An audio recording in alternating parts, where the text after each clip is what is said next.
That's this put together. This is the one you built before you build that, okay? No, I built them at the same time. Oh, yeah, well, that's what I mean. Yeah, I built them at the same time because I'm trying to get them this wide. But this is what these are the actual prototypes. They're not prototype double X. And when they get done with them, which is usually a year or so later, I'll get them back off of them. Got a very positive click. By the way, this spring that returns here is called an extension spring. Oh, okay. Yeah.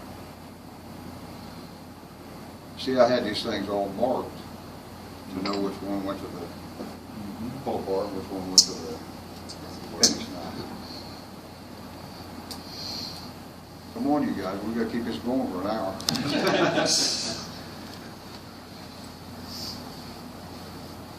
If you don't mind, explain how you pin the scales on. You can buy, I used to spin those pins. You ever use a set of spinners? I never have. I should have brought some of them, but I never. I know what the process is, but I've Yeah, never well, I had them made out of D2, and you got to put grease in there, burn grease. But it's easy to crack a pin because that swells it, boil it, you know.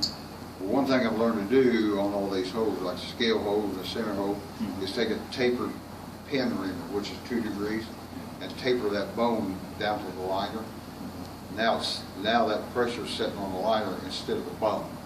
Because if you got out square a little bit and it's sitting on a bone, it may not crack today, but it's going to crack because of the pressure on it.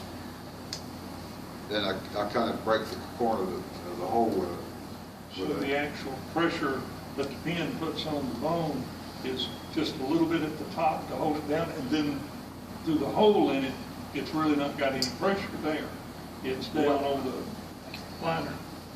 I know everybody thinks they got a drill press that drills a square hole, Mine but they ain't.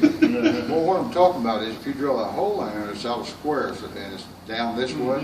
When you put that pin through it, the pressure on that spring is going to be on the bone. Right.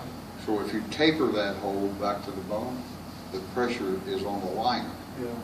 And that keeps them cracked. I ain't cracked one. I used to crack them every once. I ain't cracked one since I started doing it. That sounds good. So after you taper the hole, then you chamfer the top of it just a little bit? Just knock the corner off of it.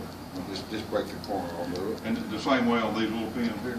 These little pins here, Master Car has got a little stainless steel brad with stainless steel wire. I think it's about 40,000 or something like that. It's got a real nice stainless head on it. I buy those and just brad them over on the bottom side. Really? Yeah. I mean, it's just as good as anything. It holds it on there, and it's a nice round head. And I spend half the day making my own pins. Well, you got to make your center pins, and like I said, yeah, I'll make these too. well, I did too, but it's just a pain in the ass. Yeah. And It takes a long time. It's even more if you crack the bone. Well, I don't taper my hole. I drill another size bigger, and I'll drill. My 64 is ball. I just looked at my notes, but it's just a little bit bigger than 3/32 seconds. Oh, you